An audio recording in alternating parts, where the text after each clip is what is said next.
أعوذ بالله من الشيطان الرجيم بسم الله الرحمن الرحيم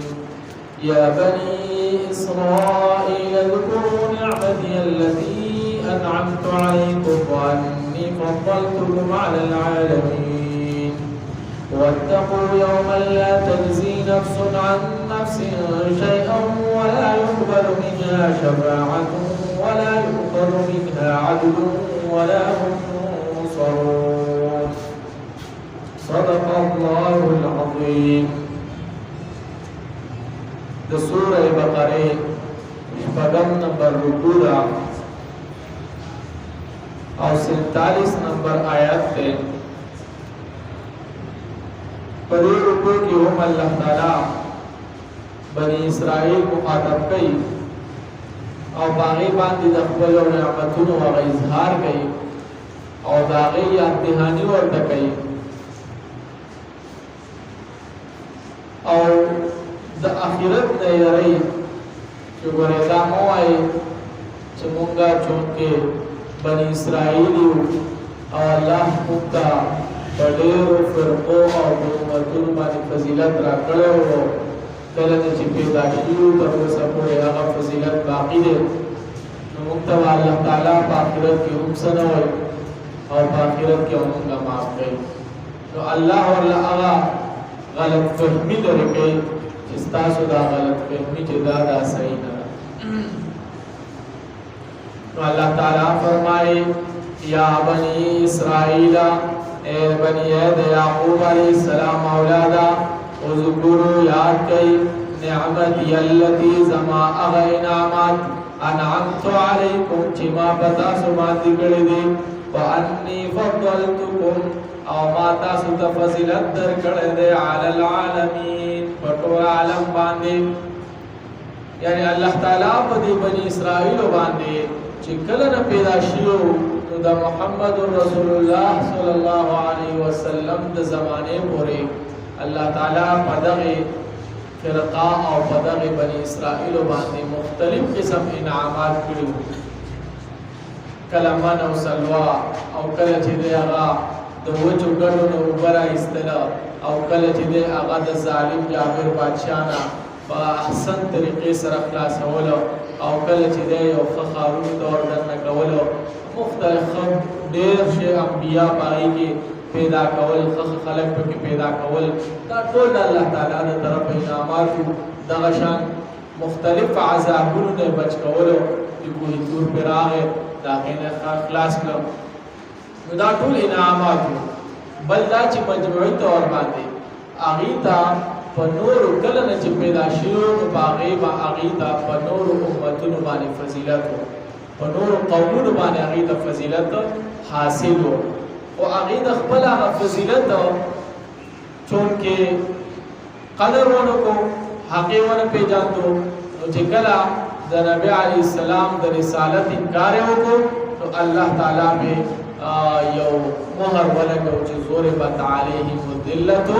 والمسکنة وباءوا بغضب من الله والمغضوب عليهم او د الله تعالی ته طرفه به غضب وکړو صحیح ده نو فضلتکم علی العالمین مطلب دار چې د رسول الله د امت پورې چې د هغه ته فضیلت حاصل شو کله چې دا امت راغې نو دی ته بیا هغه سرټیفیکیټ ورکړی شو چې کنتم خیر امت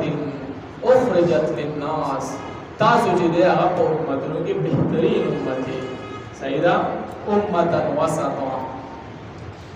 واتقوا ویریږئ یوما د هغې ورځې لا تجزي چې بدله به نشي ورکولی یو نفس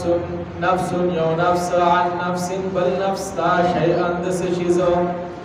ولا يقبل او نه به قبلیږي منها د دغې نفس نه شفاعت سفارش ولا یؤخذ دا چونکې نکره ده نکره د عموم فایده ورکوي تاسو ته پته را شفاعت هیڅ قسم سفارش اس قسم سے سفارش بنا قبلیگی ولا یؤخذ منها او نا بغستلکیگی دردوینا عدل سبدلا ولا هم منصرون او نا بدردوی سمدد کلکیگی نو چونکہ یو کس سے سجورم ہوکی نو نو د هغې مشران رشته داران راپاسي او د هغې د طرفه څه معافي غواړي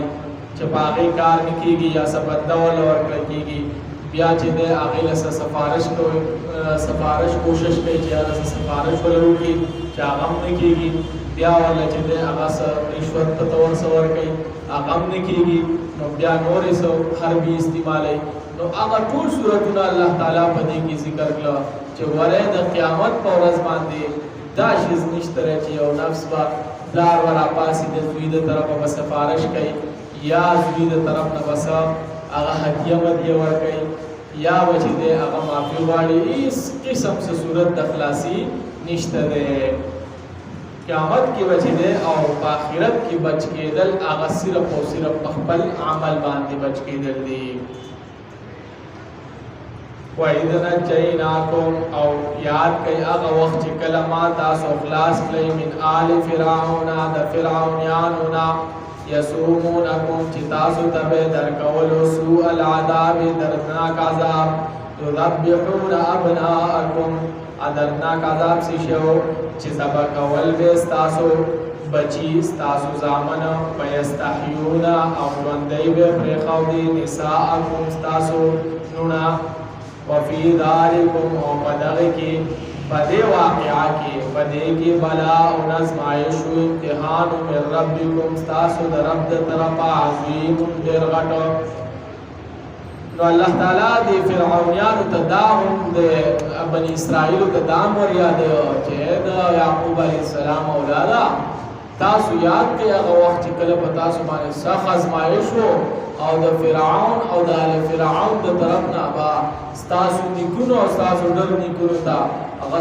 سخت تکلیف رسیدو نو هغه سخت تکلیفونو او ازمایش نه ما خلاص کړئ تاسو او هغه سخت تکلیف بسو چې څنګه یو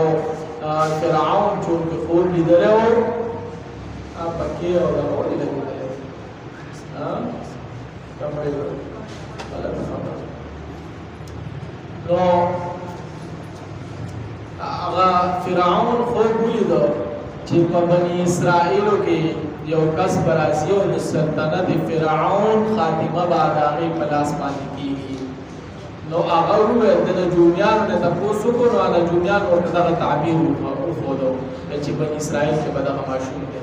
نو هغې زیاده د فرعون د طرفه حکم جاري شو چې ماشومان څومره هلکان دي هغه وژنئ او جینکۍ پرېږدئ نو د هغه نه پس بیا دا واقعه شروع شوه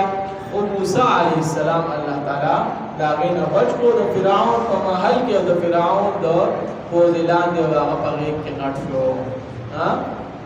الله چې څوک بچ کوي او څوک ساتي نو هغې ته بیا هېڅوک څه نشي ویلی نو بیا د هغې نه پس هغه ماشومان یې وژل او دغه یو قسم ازمایش و غټ ازمایش و غټ عذاب و چې هلکان چې موجود دی او جینکۍ ته د ساتي صرف او صرف د دې لپاره چې د دې نه خدمت واخلي غلامۍ دپاره نو الله تعالی د هغې نه خلاص کړه څنګه یې خلاص کړ وَإِذْ فَرَقْنَا او کله حیات کیا وخت چې مونږ جدا کو بكم پتا سو باندې البحر سمندر فانجیناکم نو مونږ تاسو خلاص کړی او اغرقنا او غرقم کړو آل فرعون آل فرعون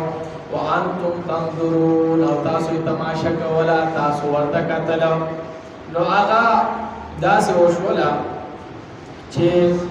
دا فرعونی د بنی اسرائیل ټول په ټوله د موسی علیه السلام سره لاړل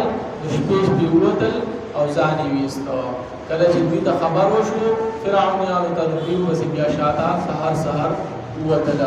چې یاره سړي وتلي دي څو لکه کسان چې پسې ووتل نو الله تعالی کله چې موسی علیه السلام سمندر ولیدو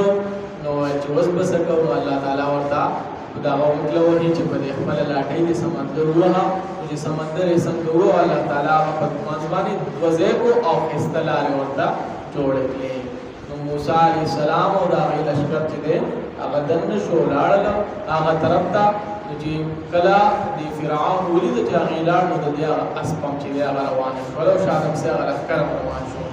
چې کله د منځ ته ورسېدل نو الله چونکې دا هغه د غرق کېدو هغه بندوبست کړ نو سمندر دی وی چې اوس به رايوځي شي چې سمندر پر رايوځي شو د سمندر نه بیا څوک لا دی خلاصې دی شي